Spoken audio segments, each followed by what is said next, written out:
Buenos días, tardes, noches.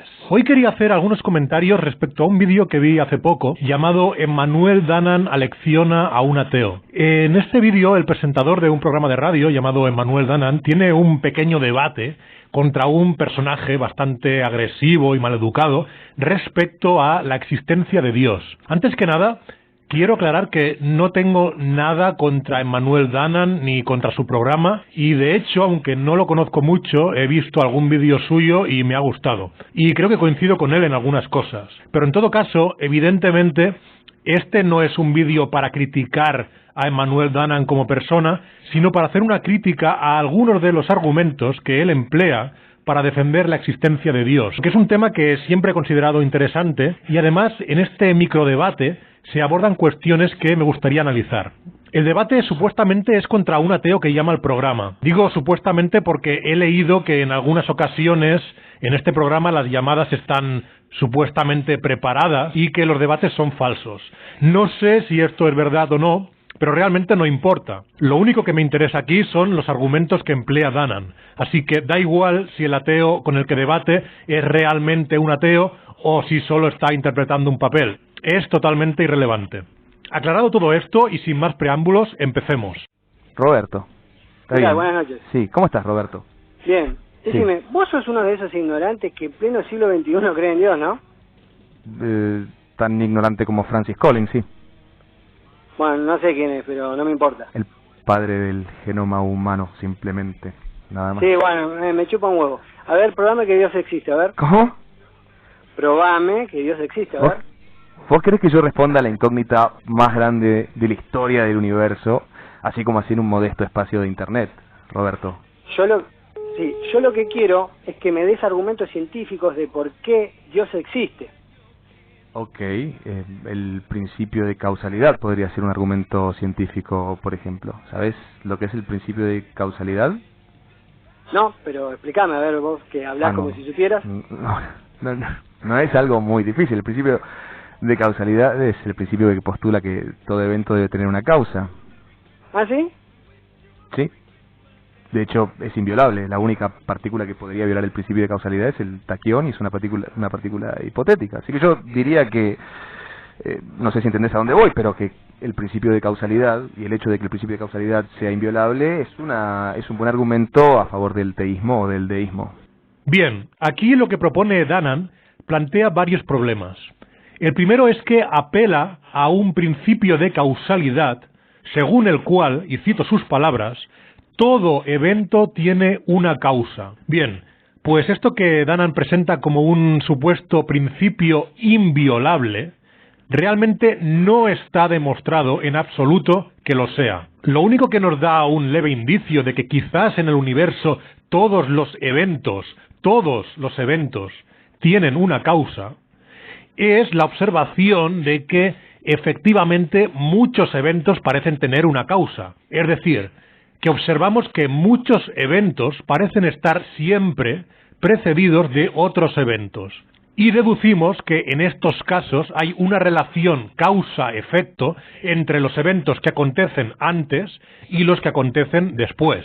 Pero esto no se ha demostrado respecto a todos los eventos que acontecen en el universo. De hecho, especialmente en el ámbito de la mecánica cuántica, hay muchos eventos de los cuales no conocemos las causas y no podemos afirmar que tengan una causa. Es decir, no sabemos por qué esos eventos suceden en el momento que suceden. Por lo que sabemos son fenómenos aleatorios de los que solo podemos estimar la probabilidad de que sucedan, pero no sabemos cuál es la causa para que tengan lugar en el momento exacto en el que tienen lugar. Por ejemplo, me refiero al momento exacto en el que se desintegra un átomo de uranio, o al momento en el que acontece una fluctuación cuántica en el espacio vacío, generando espontáneamente una partícula y una antipartícula. ¿Por qué sucede eso en ese momento y en ese lugar concreto y no en otro momento y lugar? ¿Cuál es la causa? No lo sabemos. No lo sabemos. Bien, efectivamente, que no lo sepamos no significa que esos fenómenos no tengan causa. Podrían tener causa. Y podría ser cierto que todos los eventos en el universo tienen una causa, como afirma Danan. Pero como existen estos eventos cuyas causas por el momento no somos capaces de conocer, entonces no podemos afirmar que tengan una causa. Sería tan poco científico afirmar que la tienen como afirmar que no la tienen, simplemente porque no lo sabemos. No conocemos la causa de todos los eventos, así que no es científico ni riguroso afirmar como una norma inviolable que todos los eventos tengan una causa. Por lo tanto, aquí Danan está afirmando algo que no ha sido demostrado en absoluto. Pero vayamos más allá, porque hay más problemas con lo que dice Danan. Supongamos que fuera cierto que todo evento tiene una causa, y que esto fuera realmente un principio inviolable. Danan dice que ese supuesto principio, y el hecho de que sea inviolable, es un buen argumento a favor del teísmo o el deísmo. En este vídeo no explica por qué, es decir, no explica qué tiene que ver que todo evento tenga una causa con el hecho de que exista Dios. Pero afortunadamente he encontrado otro vídeo en el que sí lo explica. La razón por la cual no soy ateo recae en un concepto válido de toda teoría física realista llamado principio de causalidad.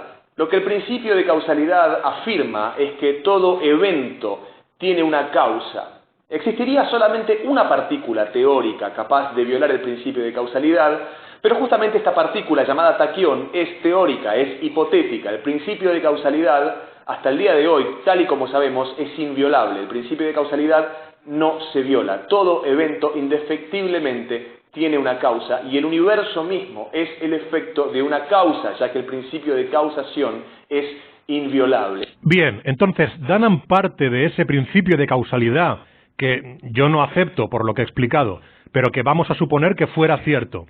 Ese principio según el cual todo evento tiene una causa. De ahí deduce que el universo mismo también tiene una causa. Y según él, esa causa del universo es Dios. ¿Por qué esa causa es Dios? Pues aquí lo explica. Ahora, ¿cómo sabemos que esta causa es indefectiblemente Dios? Lo cierto es que la palabra Dios, la propia definición de Dios, significa hacedor del universo. Esta causa sería la causa hacedora del universo, esta causa es Dios. Bien, efectivamente, supongo que para encontrar una definición oficial de la palabra Dios, es decir, una definición aceptada por convenio en la lengua española, podríamos ir a la del diccionario de la Real Academia y efectivamente, el diccionario define a Dios como ser supremo que en las religiones monoteístas es considerado hacedor del universo. Es una definición que a mi juicio carece de varios problemas, dejando de lado su referencia a las religiones monoteístas, que sería bastante complicado entrar aquí. Pero en todo caso, uno de los problemas es que se refiere a Dios como un ser. Y buscando en el mismo diccionario la palabra ser, usada como sustantivo, no como verbo, podemos ver que la define como cosa creada. Así que según estas definiciones, si consideramos que Dios es un ser, eso implicaría considerar que Dios es una cosa creada. En fin, a mi juicio, estas definiciones oficiales son bastante torpes porque llevan a este tipo de contradicciones que ningún creyente aceptaría realmente. En todo caso, olvidando el diccionario de la Real Academia, yo creo que el problema aquí es que cuando se habla de Dios, no se habla simplemente sobre si algo creó el universo. De lo que se habla es de si algo inteligente creó el universo. Es decir, si omitimos la característica de la inteligencia, a mi juicio ya no estamos hablando de lo que entendemos por Dios. ¿Por qué digo esto? Porque si se descubriera que el universo tiene una causa y que la causa fue una cosa no dotada de inteligencia, que fue una causa inconsciente, un fenómeno mecánico o aleatorio que no pensaba, eso encajaría más con la cosmovisión atea que con la teísta. El debate, por lo tanto, a mi juicio, no es si algo causó el universo. El debate es sobre si ese algo es inteligente. En caso de que el universo tenga una causa, si esa causa es una entidad inteligente, acepto que eso encajaría en lo que la mayoría de la gente entiende por Dios. Pero si esa causa es un fenómeno carente de inteligencia, entonces estaríamos hablando de otra cosa.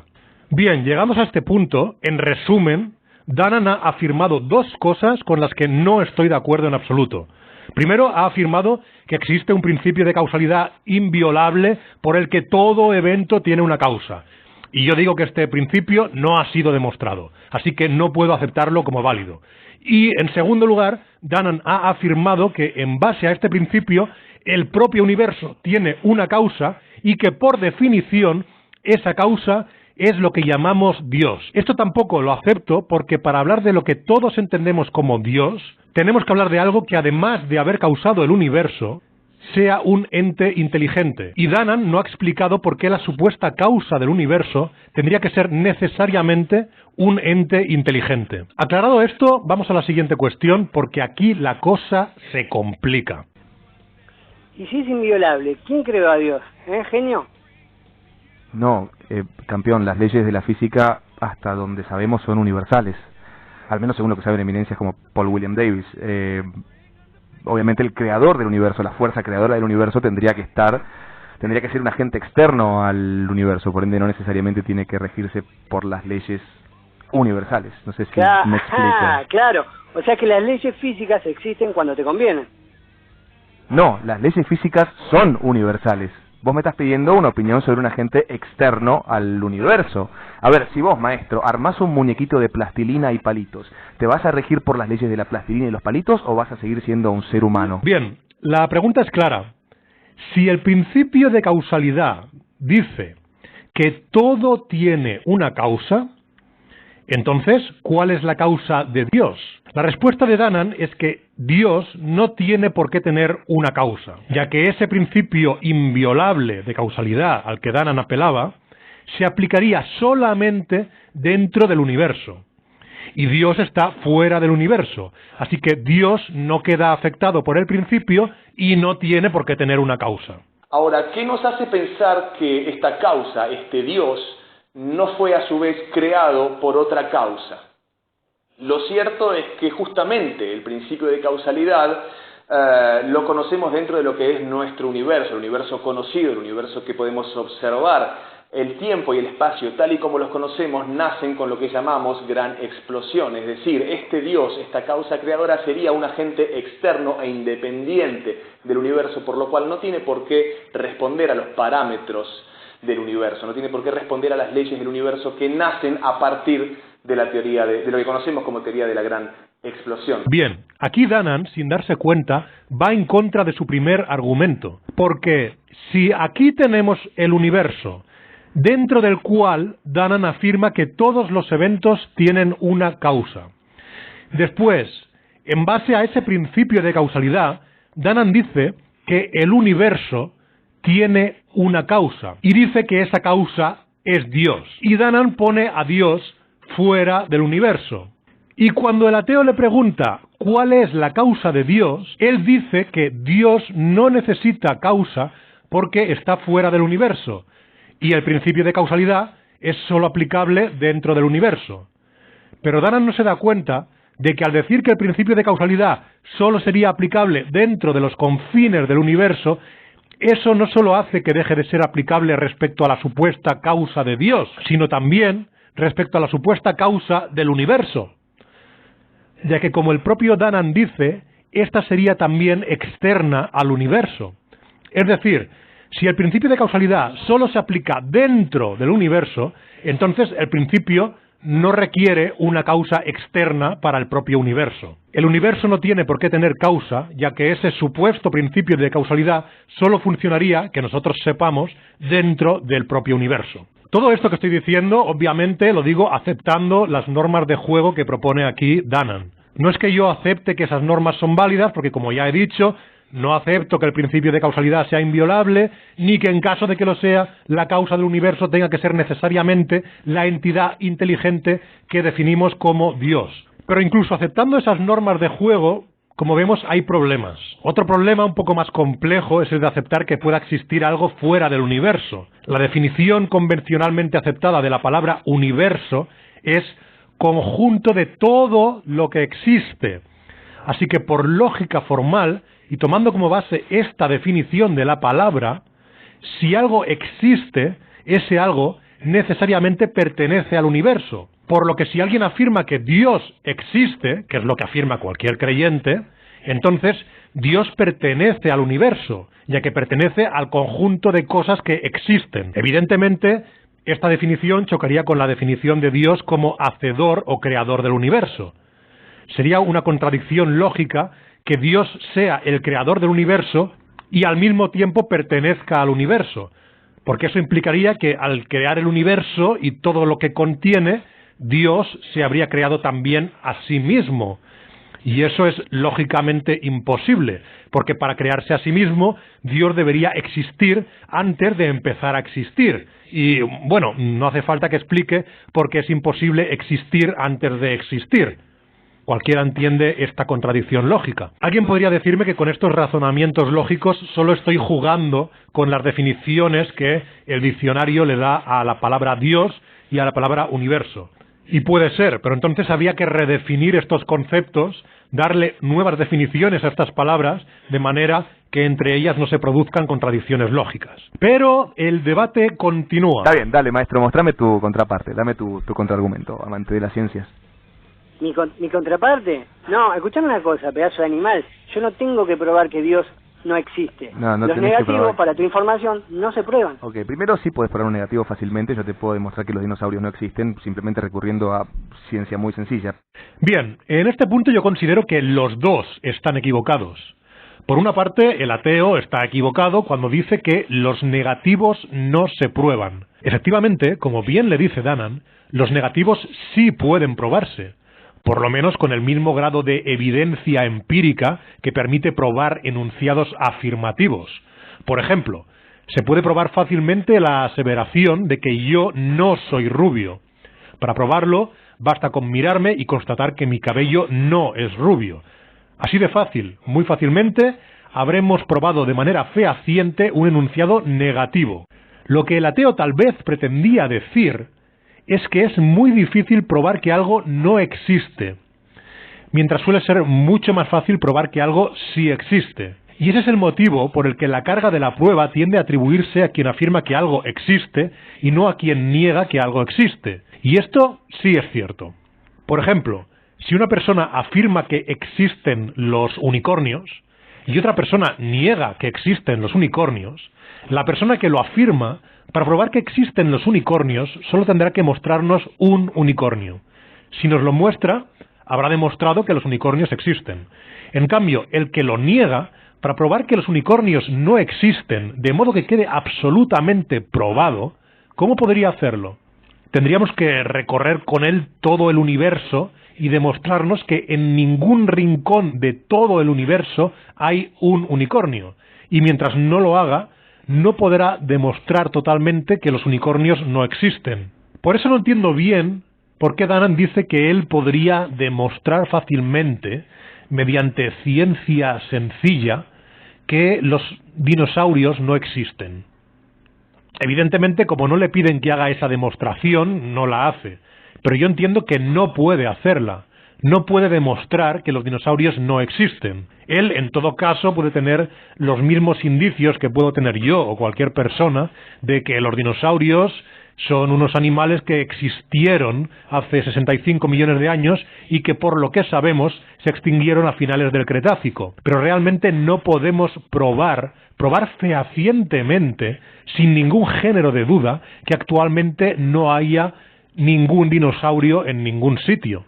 Y si alguien cree que sí puede probarlo, yo desafío a cualquier persona a que haga esa demostración, a que pruebe que ahora mismo no hay ningún dinosaurio en ningún lugar del universo. No que me diga que seguramente no hay ninguno, eso ya lo sabemos. Estoy diciendo que pruebe empíricamente, de forma absoluta, que no lo hay. En todo caso, como hemos dicho, hay ocasiones en las que sí que es factible probar que algo no existe. Sí que es factible. Por ejemplo, puede probarse que algo no existe cuando ese algo implica una contradicción lógica que lo hace imposible.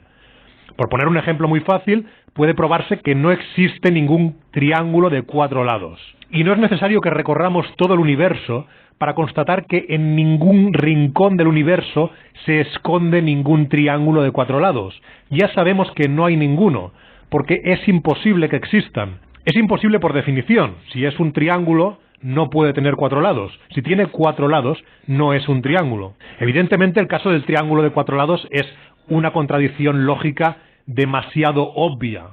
Pero hay contradicciones lógicas que no son tan obvias.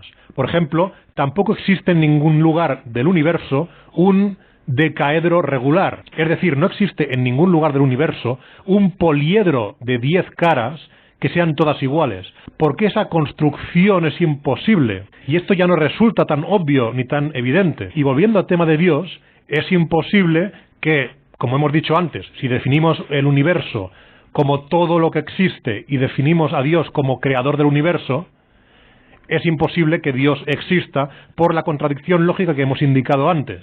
Porque eso implicaría que Dios se hubiera creado a sí mismo, y tal y como hemos explicado antes, eso es imposible. Pero no te voy a pedir que pruebes un negativo, por supuesto que no te voy a pedir que pruebes que Dios no existe. Lo que quiero que me expliques es cómo surgió, a partir de qué se creó y se originó el universo. Eso es lo que quiero que me expliques. Tu visión de cómo se originó el universo. Mi visión es que hay una inteligencia superior detrás. ¿La tuya cuál es? Fijaos en que aquí Danan habla directamente de una inteligencia. Pero como hemos dicho, nunca explicó por qué la causa del universo debía ser una entidad inteligente. Conozco los argumentos por los que algunos dicen que fue una entidad inteligente, por ejemplo el argumento de ajuste fino del universo, o el argumento de complejidad irreductible en el caso de las formas de vida, pero el caso es que Danan no ha usado esos argumentos ni ha explicado nunca por qué la causa del universo tenía que ser una entidad inteligente. ¿Cómo ocurrió? ¿Roberto? Estaba tomando agua. Se creó con el Big Bang. Pésima elección de respuesta. Roberto, el padre de la teoría del Big Bang, fue un sacerdote católico y físico llamado Georges Lemaitre. La razón de esa teoría fue justamente probar que el universo tuvo un comienzo, como sus creencias manifestaban. Y de hecho, la comunidad científica de aquel momento tildó a Georges de ser un creacionista y tildó peyorativamente a la teoría del Big Bang de ser una teoría creacionista. De hecho, no sé si sabías que el término Big Bang es peyorativo, es insultante. O sea, el Big Bang no solo no contradice la existencia de un creador, sino que dicha teoría fue elaborada para reafirmar la existencia de un creador. Es cierto que la idea del Big Bang, que es una idea sólida que se sustenta sobre evidencias fuertes como la radiación de fondo, el corrimiento hacia el rojo de la luz de las galaxias lejanas, etcétera, es una idea que efectivamente se la debemos al sacerdote católico Georges Lemaitre. Y es cierto que esta idea del Big Bang, por lo menos en contraposición con la idea de un universo eterno sin origen en el tiempo, pues es una idea que efectivamente encaja, o por lo menos no contradice, a la idea de un creador del universo, ya que si el universo tiene un origen, puede tener un creador. No es necesario que lo tenga, no por tener un origen ha de tener un creador, y además, si lo tiene, ese creador no tiene por qué ser una entidad inteligente, y además, si es una entidad inteligente, no tiene por qué ser el Dios correspondiente a cualquier religión. Bien, esto ha sido todo. Pero antes de terminar el vídeo, quiero decir que no he hecho este vídeo con la intención de demostrar o defender que Dios no existe. Simplemente mi intención era responder a unos argumentos que no me parecen válidos para demostrar la existencia de Dios. De hecho, yo no me considero estrictamente ateo, o por lo menos no respecto a cualquier definición de Dios. La gente suele definir a Dios de modos muy diversos. Hay definiciones o descripciones de Dios que me parecen lógicamente contradictorias y por lo tanto niego la existencia de Dios cuando me lo definen de ese modo, porque me lo definen de un modo en que su existencia es imposible. Pero hay otras definiciones de Dios que no son lógicamente contradictorias y por lo tanto en esos casos no puedo negar que esa forma de Dios exista. Y en tal sentido me defino como agnóstico, que es la postura que creo más honesta en aquellos casos en los que no puede saberse si Dios existe o no existe. Por último, también aclaro que más allá de la discrepancia, no tengo nada contra esta forma deísta de creer en Dios, que es una forma de creer en Dios no conectada con ninguna religión específica. Es decir, aquí Danan dice que cree que existe Dios, pero no dice que se trate del Dios descrito por el cristianismo, ni del Islam, ni del de ninguna otra religión, porque al parecer él es simplemente deísta, pero no seguidor de una de esas religiones concretas. Esa forma de creer en Dios es bastante inocua e inofensiva porque realmente está bastante vacía. Los deístas afirman que existe un Dios, pero no saben nada sobre ese Dios. Ese Dios no se ha manifestado mediante ningún libro sagrado, ni les ha dado ningunas normas morales a seguir. No saben realmente si a ese Dios le parece bien que la gente se mate entre sí, o si le parece mal que la gente lleve sombrero de color amarillo. No saben si ese Dios es omnipotente, si es omnisciente, si murió después de crear el universo, quizá murió. Realmente no saben absolutamente nada, solo afirman que existió o que existe un Dios del que desconocen absolutamente todo. Así que es una creencia en Dios bastante vacía de contenido, pero la parte buena es que no causa ningún daño. Lo que sí considero peligroso es la creencia en dioses concretos, de religiones concretas, con libros sagrados que contienen dogmas, normas de comportamiento, castigos, leyes, etc. Porque esa forma de creencia sí que puede tener efectos muy perjudiciales. Bien, dicho esto, ahora sí que me despido. Buenos días, tardes, noches, a todos.